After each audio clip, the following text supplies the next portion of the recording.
9th.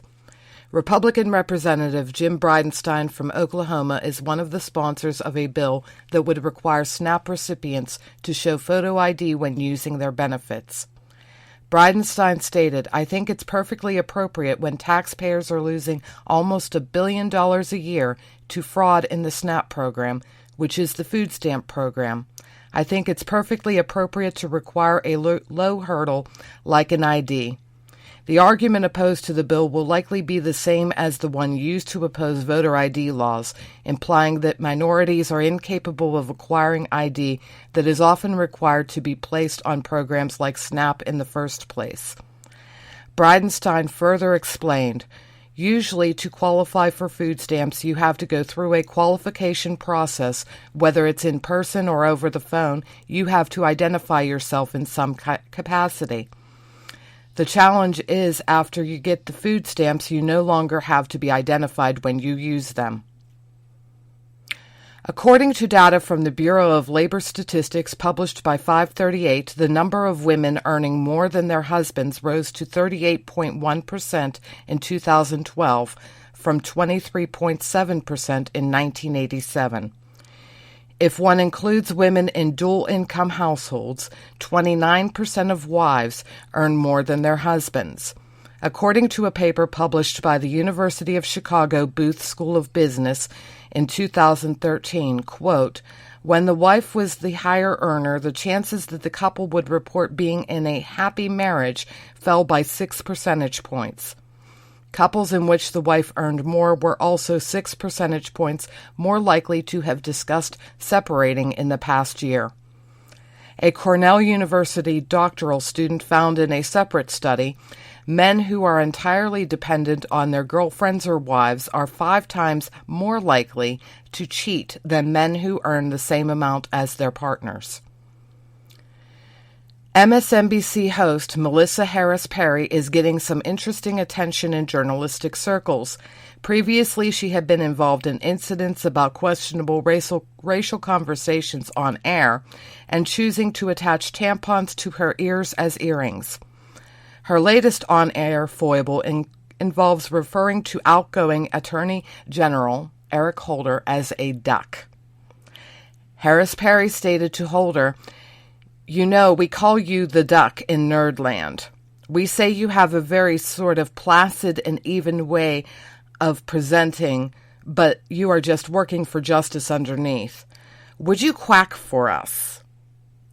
Holder politely declined her odd request, saying, "Oh, I'm not sure I'm going to do that, but I like the analogy." I'm Liz Harrison, and this has been your Vigilant Liberty Radio News from Independent Journal Review for Monday, February 9th.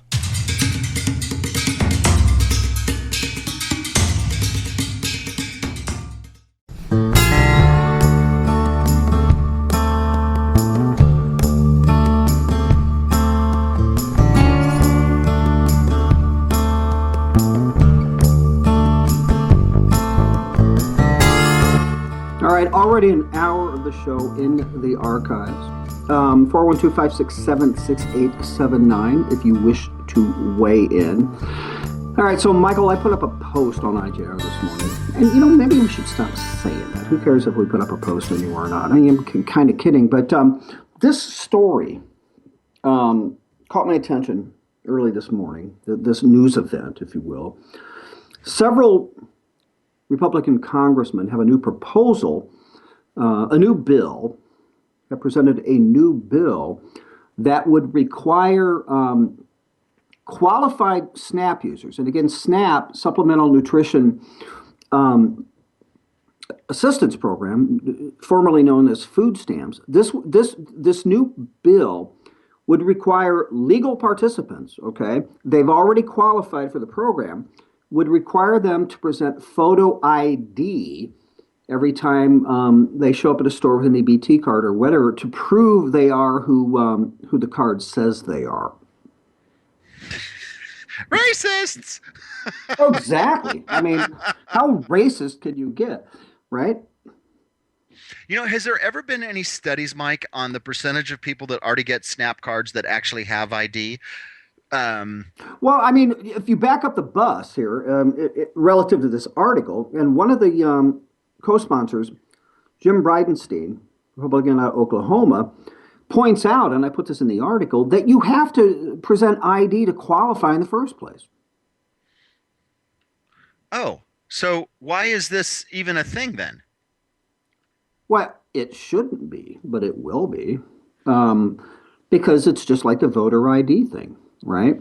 This Right. this is something that they can jump on, which is fiscally irresponsible, by the way, as if that ever stopped a liberal in the past. But the reason this is being proposed, wink, wink, and I'm doing that satirically as a liberal, is in not believing the real reason. Nearly $1 billion a year, Hausen, lost to SNAP fraud, food stamp fraud.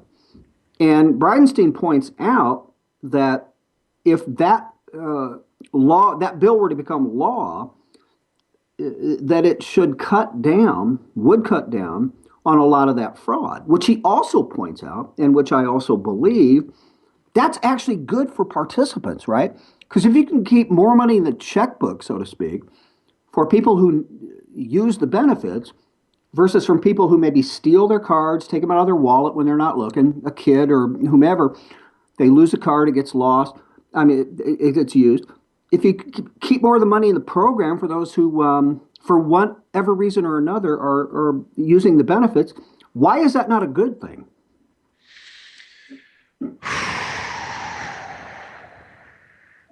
Yeah. It's a perfect thing, but you're right, man. It takes 1/4 of a second to imagine people using this as just some other thing. Because there is, at least on the left, and this is where I see this primarily coming from, there is a lack of interest in separating the clueless from the helpless. Well, and even worse. I mean, I agree with what you just said, but the helpless part I want to key on because I've said for years, and this should not be part of this debate, and it is not as far as you and I are concerned, because I know we're on the same page.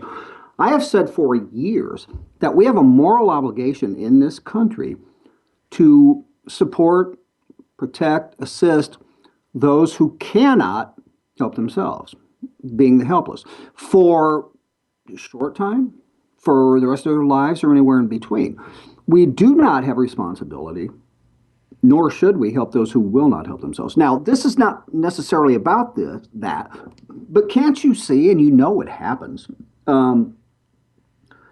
teenage son knows his mom's EBT cards in her wallet. She's not looking. He wants to use it and go buy, whatever, or vice versa, or anyone. That stuff goes on, and Oh that's my not, God. and Absolutely.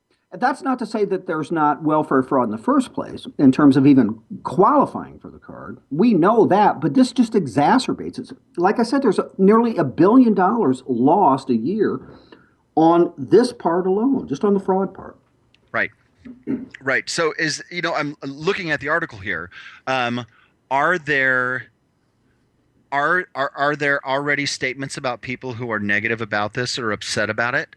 I've not seen anybody. This just came out yesterday morning on Fox. At least it's probably been out, but people, well, like us. I mean, I just heard about it because it became news because Bridenstine showed up on Fox and Friends, and then it gets out there.